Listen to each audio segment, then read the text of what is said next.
Syekhana Muhammad Khalil bin Abdul Latif bin Hamim bin Abdul Karim bin Muharram lahir pada tanggal 9 Safar 1252 Hijriah di Bangkalan, Madura.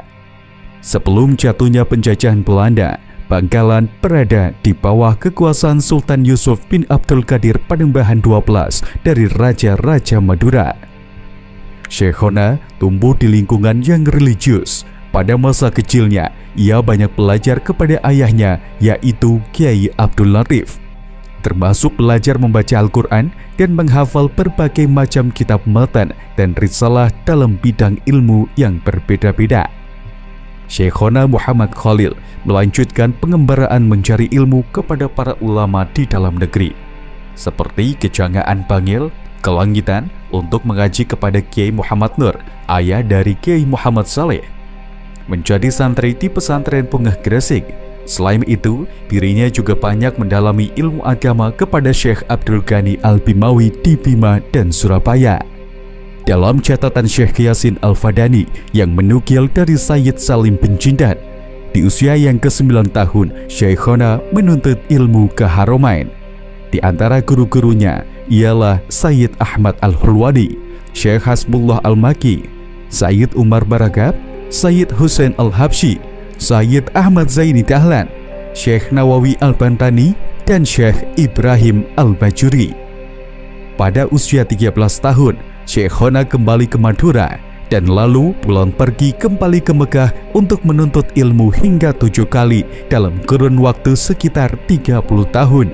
Guru-guru lainnya selama di Mekah antara lain Syekh Abdul Hamid Asyarwani yang menghasyiahi kitab Tufah untuk memperdalam mu'allafat Imam Ibnu Hajar Al-Haytami, Syekh Muhammad Al-Minsawi dalam hal qiraah, dan Syekh Muhammad Murad bin Abdullah Al-Ghazani dalam hal tarekat. Sementara guru-gurunya ketika berada di Madinah antara lain Syekh Abdul Jalil Barada Effendi, Mufti Muhaddis Sayyid Ahmad bin Ismail Al-Barzanji, Muhaddis Agung Syekh Abdul Ghani bin Abdi Said Al-Muhaddadi Ad-Dahlawi, Syekh Al-Muhaddis Abdullah Abdul Baqi Asy-Sya'ab Al-Madani.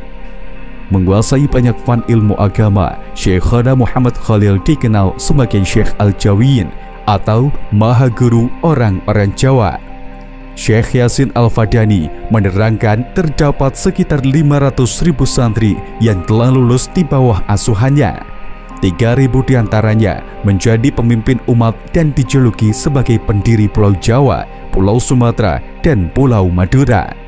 Selain itu, para muridnya bergelar kiai yang berarti Al-Allamah Al-Kabir atau guru besar yang sangat alim.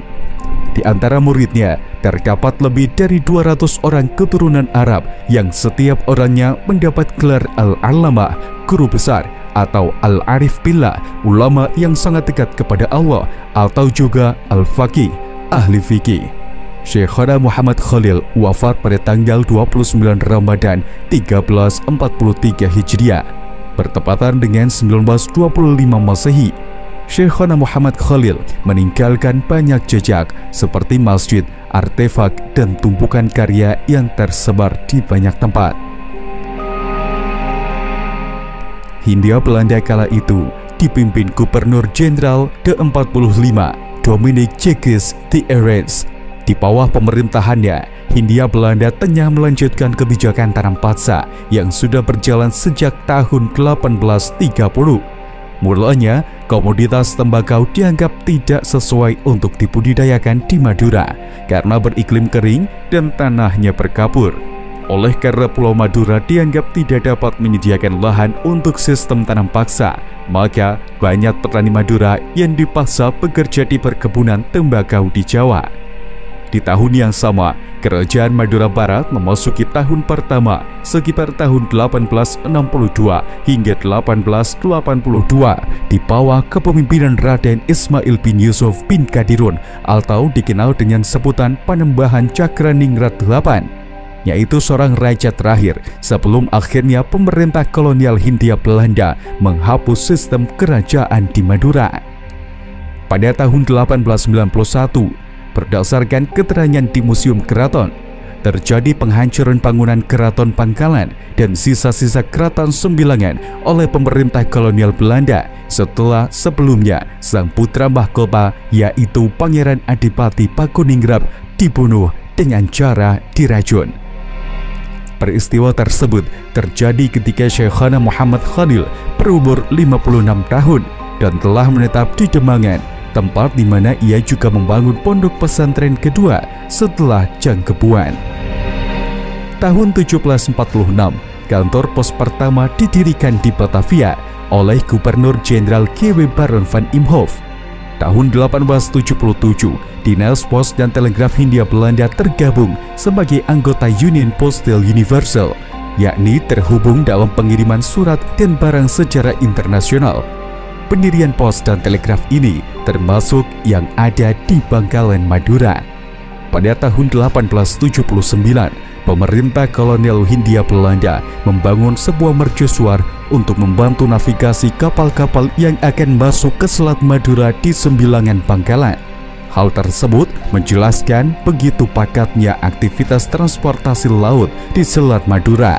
Maka tak heran jika saat itu banyak santri-santri Syekhona yang berasal dari luar Madura, terutama dari Pulau Jawa.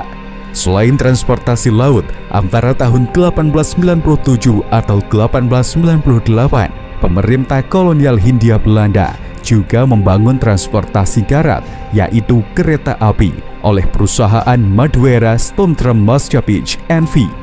Perusahaan ini membangun jalur kereta api sepanjang 150 km yang menghubungkan stasiun Kamal di Bangkalan dan stasiun Kalianget di Sumeneb sebagai stasiun akhir.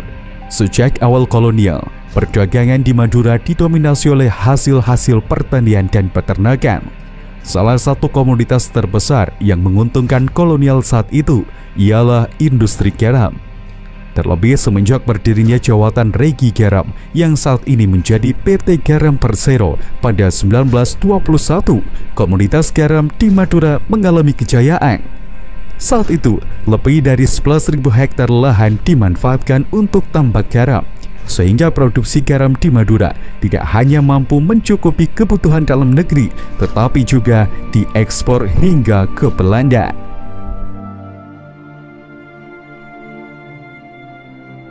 Tidak hanya ratusan ribu bahkan jutaan murid dan santrinya yang menjadi peninggalan Syekhona Muhammad Khalil Bangkalan. Berbagai jejak telah ditinggalkannya sebagai warisan yang akan selalu hidup di tengah masyarakat. Di antara warisan lain yang menjadi peninggalan Syekhona Muhammad Khalil ialah masjid yang didirikannya. Hingga saat ini terdapat 10 masjid yang terkonfirmasi didirikan oleh Syekhona Muhammad Khalil. Masjid-masjid ini terletak di tempat-tempat strategis seperti di jalan raya dan di wilayah pesisir. Dimulai dari Masjid Banyuajuh, Desa Lajin Arosbaya, masjid yang diberi nama Aum Ammar Syekhona Muhammad Khalil ini didirikan pada tahun 1324 Hijriah dan sudah berdiri sekitar 122 tahun yang lalu menurut hitungan Hijriah. Dari Masjid Banyuajuh ke arah utara sekitar 12 km terdapat Masjid Syekhona Khalil Pulukagung yang dibangun kisaran tahun 1910 hingga 1912 Masehi. Terletak di akses utama Jalan Pantura di Kecamatan Kelampis, tepatnya di Desa Pulukagung.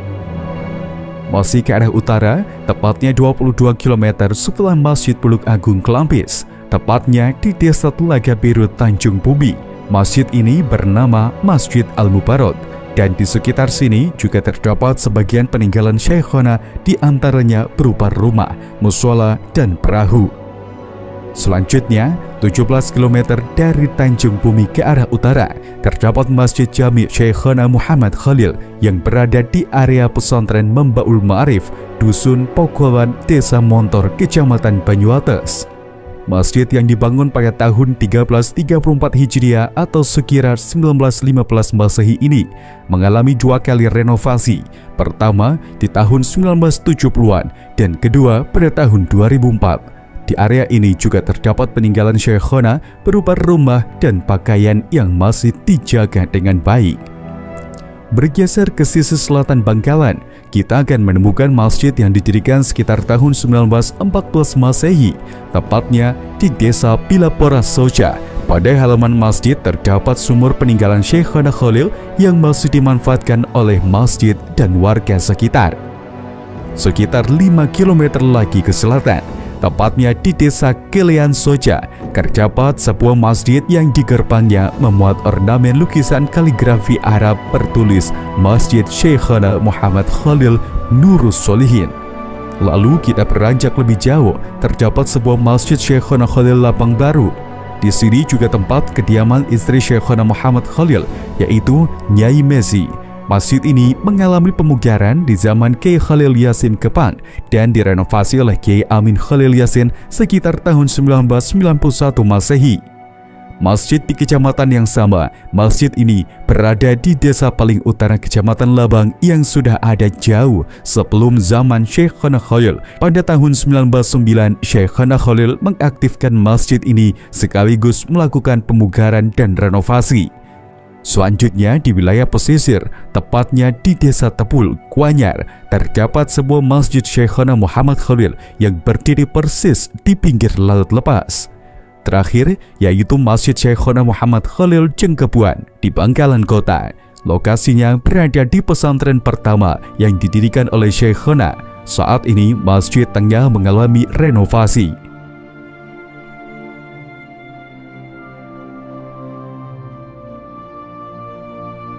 Di tengah masyarakat, Syekhona Muhammad Khalil Bangkalan sangatlah populer dengan barokah raksasanya, karomah dan cerita-cerita mistisnya.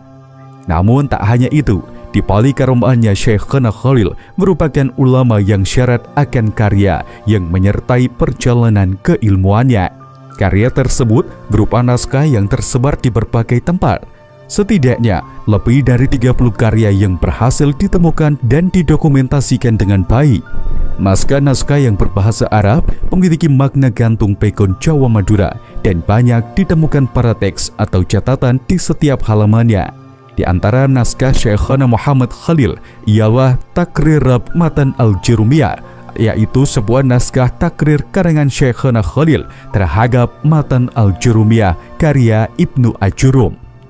Naskah Alfiyah Ibnu Malik. Naskah ini terdapat 4 versi sesuai urutan tahun penyalinan. Pertama, naskah ditemukan di Delambah. Kedua, naskah Alfiyah Pasar Kapoh. Ketiga, ditemukan di Dusun Mancengan, Modung, Bangkalan. Keempat, naskah Alfiyah yang ditemukan di Desa Melonggo, Jepara. Naskah Asilah fi Bayanan Nikah yang disalin oleh muridnya Kiai Ahmad Kusyairi Pasuruan. Adapun bentuk narasi teks naskah berupa tanya jawab tentang ilmu fikih dengan spesifikasi bidang pernikahan. Rotib yang kemudian disebut Rotib Syekhona Khalil. Teks naskah ditulis oleh muridnya Kiai Misbahul Munir yang juga sekretaris atau khatib Kiai Khalil Yasin Kepang. Isti'dadul Maut. Naskah yang ditulis langsung oleh Syekhona Khalil ini membahas ilmu fikih jenazah. Nuzatul Tulab. Naskah di bidang nahwu yang ditulis langsung oleh Syekhona Khalil. Al-Bina, pembahasan naskah berfokus pada bidang ilmu shorof yang dimulai pada bab tasrif hingga jenis-jenis binanya. Al-Izzi, naskah ini memiliki ketebalan 70 halaman yang berisi penjelasan tasrif dan diakhiri dengan pembahasan fi'lah. Maulid Barzanji karya Imam Ja'far bin Hasan Al-Barzanji yang disalin oleh Syekhona Khalil di atas kertas daluang setebal 48 halaman dan memiliki makna gantung beraksara pegon. Mukhtasar fi Auzan Al-Arud, teks di dalamnya berisi pengetahuan mengenai ilmu arud, khususnya mengenai bentuk-bentuk metrum atau wazan syair Arab.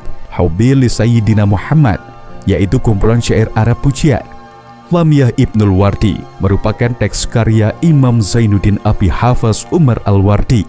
Syekhona Muhammad Khalil menyalinnya berisi tentang ilmu akidah dan akhlak, di mana Syekhona menulis banyak catatan pinggir berupa dalil-dalil kontekstual yang berhubungan dengan isi utama halaman. Tahlil lil marhum Kiai Muhammad Khalil. Doa khatmil Quran dan tahlil berisi doa-doa dan bacaan yang dianjurkan Syekhona Khalil bagi seseorang yang telah selesai khatam Al-Quran. Terakhir, naskah tafsir. Naskah tersebut diberi makna cantum yang selanjutnya disebut tafsir dan ditulis langsung oleh Syekhana Muhammad Khalil. Tebal naskah 976 halaman dengan jumlah 11 baris di setiap halamannya.